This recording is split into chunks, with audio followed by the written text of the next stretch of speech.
Okay, life development areas. Ito, thinkers, be more open. Huwag kayo masyadong spray-headed. Kasi para sa inyo, ito lang ang tama kasi ito lang alam ko. So close ang mundo nyo. Sabi dito, be more open, be flexible, be more teachable. Next, developing self-confidence. I-develop yung confidence nyo kasi malaki at marami kayong potential.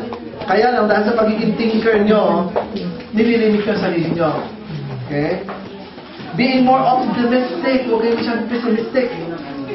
What if these people will laugh at me? What if mali yung sinabi ko? What if, wag nyo, ang gawin nyo, aminin nyo, okay, I'm this. Now, if they see that, then I will develop. I will try to change. Okay? So be more optimistic. Right? So ito yung mga. It's 5 o'clock. Are we supposed to end at 5? 5:30. 5:30. Okay, let's go to viewers. Na, ako maraming nasasagasali sa mga ito. Si Lea, si May, at saka si ano? Si May. Dalawang princess magkano? Si May, at classmate. Si May doer talaga yan eh, kapag may. Hindi kapag ano naman niya sabihin. Ito na, ang strength ng mga doers. Hindi ba kapag... Hey, you know what? Doers, let me tell you. Kayo ang pinakanan sa mga personality, pero everybody likes to have your personality. Everybody likes to have your personality. Gabi. Really? Huh? Hindi sabi ko. Because, number 1, see the strength. Let's see this. They get immediate results. Ang kanilang mga ginagawa may resulta. Pero pakinggan mo. Meron nakikita Tingnan produkto. mo, mamaya na yan. Okay? Diyan, tama. They make quick decisions. May problema? Tatatagal niya. They could make quick decisions. They are doers. They do quickly everything. Kaya yung mga relator thinker dyan, ask a doer to help you. Okay? They are persistent. Once na naimpusahan yan, matatapos yan. Hindi sila they never ever give up. They will have to finish what they started. Yes. They solve problems. Yes, Yan. Kapag meron kayong conflict, kapag may mga away kayo, lumapit kayo sa doers at may solusyon yan. But if you don't need advice, huwag sinalapitan. Because all you will receive are advice. Kaya pagka nakikita kayo ng doers, alam nyo, tingin pa lang sa inyo, alam na niya problema at alam na niya sagot. But as dyan, Yeah, these are the doers. hindi na-develop yung sa akin kasi na-develop after the... Okay, take charge. Ayan. Kailangan sila ang leader. Hindi sila pwede nakaupo lang. Kapag sila ay pumasok sa isang eksena, hindi yan officer, hindi. Gagawa niya. Tutulungan niya yung leader at mukhang leader pa siya sa leader. Paano ko yung ginagawa ko yung gawin? Paano na ba? Oh, ayun. So they take charge. Di ba gusto natin lahat yan? Sino ayaw ng ganung personality? Okay? Sige. They are self-reliant. Hindi nila kailangan ng tulong. Kaya nila. Accepting challenges. Ayan, pagka-challenging na, dyan sila. Gusto na yung challenging, ayaw nila ng boring. Kapag walang buhay yung iyong ginagawa, huwag mo siya, don't expect them to be excited. Kasi, boring sa kanila. They need something challenging, adventurous, exciting. Okay. Ito yung kanilang ideal environment.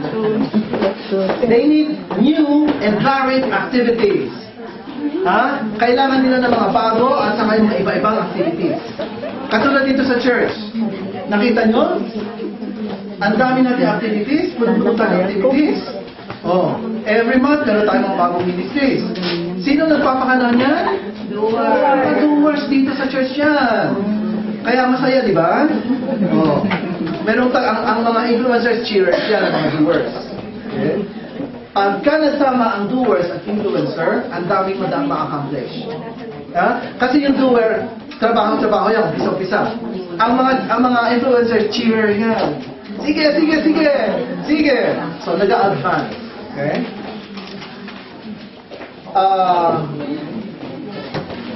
we have continual, nasaan tayo? Then you got the opportunity to get things done. Gusto nila, merong mga gagawin. Kapag walang gagawin, ayaw nila, ha? Ewan ko, ang mga thinkers, they could sit down and read and think forever and ever. Sila, hindi mo sila mapapaupo ang mga doers. Gagawa at gagawa yung, kung hindi, yung kanilang, kung anong gagawin nila, basta may gagawin sila. Okay? So kaya sa aeroplano yung mga doers, ang hirap. Okay. Sa ano pa, with continual challenges, gusto nila merong constant challenge, kailangan nila difficult assignments, doers, kailangan something difficult. Huwag yun napakadali. No? Freedom to act. Kailangan nila, mabigyan sila ng liberty. Kapag binigyan mo sila ng responsibilidad, huwag mong papakilaman. Kasi aawahin ka niya mga yan. Para sa kanila, binigyan mo siya ng responsibilidad. Give them the freedom to do it. That is a responsibility. Kasi para sa kanila, you are downgrading their ability. Because you trust them, and they will do it beyond what you expect. Okay? So, di ba gusto natin lahat ng gano'n? Very good trait. Control over situations. Ito lang ang problema. Kailangan sila lagi nagko-control. They are controlling people. Okay? Bossy. Komunista. Ha? Nakagante! Nakita mo yung makita yun! Susunod yan. Ha? Ganti-ganti lang yan. Alam niyo, pag di kayo sumunod sa mga doers, makakatingin kayo. Ha? Isa man yan. Palo! Ay, nako. Masakit pag salita yung mga yan. Paano daw si Hitler? Ano sinabi niya? Komunista! Delikado. Yan ang mga personality nga. Yan ang mga You know the picture. You know the picture of the doers. This is it. Okay? Yung nataunahan daw, picture ng nataunahan. Okay. Ito ang pinakamahirap sa mga doers. Ha? Direct answers from others. Ayan. Ayaw nilang ganito mo siya. Gusto mong kausapin? Kahit muna. Ay mga latest, ganyan-ganyan, direct to the point. Kapag ikaw ay nagpatuloy ng gaganyan mo, iwanan ka yan, mag-iisa ka ng mag-isa mo, nagsasalita ka mag-isa mo. Yeah. So, answers direct from others. That's what they need. So, relators, when you talk to the doers, direct to the point. One sentence, finish. Klaro. Kasi diba, akala nila ang mga doers hindi nakikinig. Nasabi mo na kasi yung first sentence, alam na isusunod. Ikaw, yung first sentence mo, introduction pa lang. Sa kanila, yun na yun. Tapos na, napag-usapan natin, clear na. Para sa'yo, hindi pa malinaw, hindi pa malinaw yung mga thinker. Hindi ka pa nasasabi. Lugar yung Alam mo na sinabi mo yung introduction.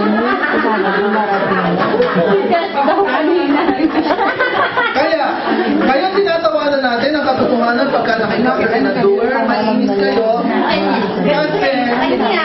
Kasi yun ang personality nila. Okay? Kaya, para hindi kayo mainis, sino kakausapin nyo nila? Raise the hands of the doers. Okay. Itong tatlo.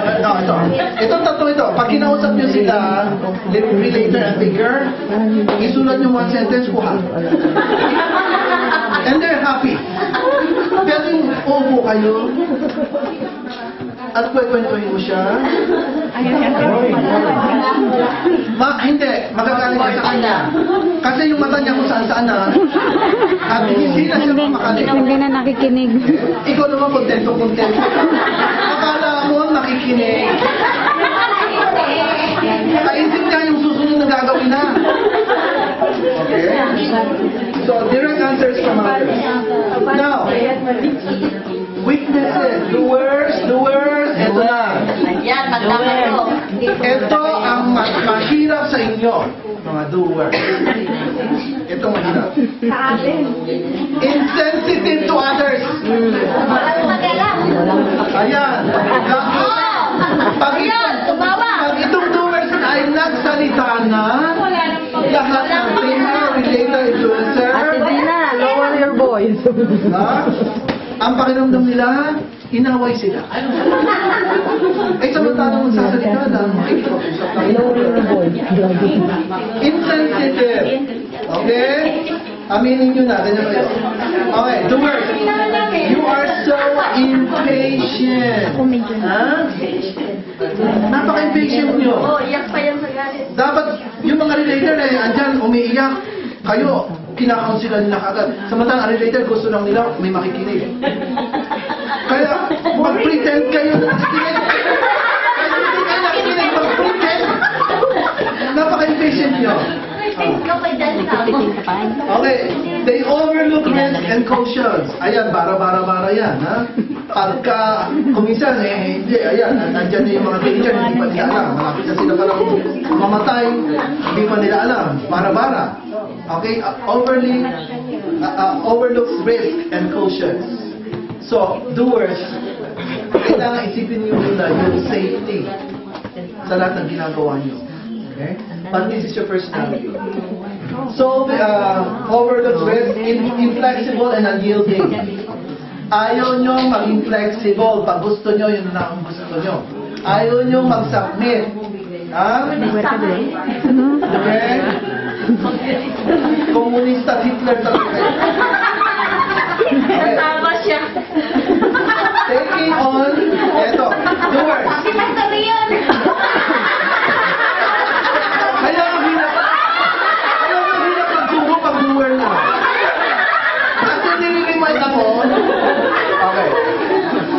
Ikaw na lang magturo ng doer. Nakalimutan ko. Okay. Here. Oh.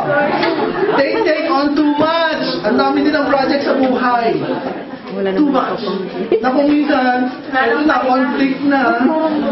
Lahat sinabi ng oo, sabay-sabay. So, hindi na alam kung ano yung unahin. Okay, they take too much. Being inattentive to detail. Yan. Hindi sila masyadong detalyado. Sinabi mo ang pangalan ngayon, kasasabi mo lang, hindi na niya alam. They're not that attentive to detail. Sabi Okay? nga nung si Tita, 5 beses na raw siya pina-accept ni Pastor. 5 times? Okay. Kaya kailangan ko ng tulong. Hindi na bakit yung mga pangalan na yun, balik sa akin. Okay. Kagaya kay Mary, nagtanong sa bisita, dalawang balik sa kalimutan niya. Diyan mo. Ay, naka-doers. Kailangan natin maging attentive sa detalye, okay? There is restrictions. Ayaw nila na sila pinagbabawalan. Gusto nila, meron silang freedom na kumilos doon sa kanilang gustong gawin. Okay? Being too demanding of others. Demanding sila, para sa kanila, kaya nilang iba. They're so demanding. Okay? Okay, they need others.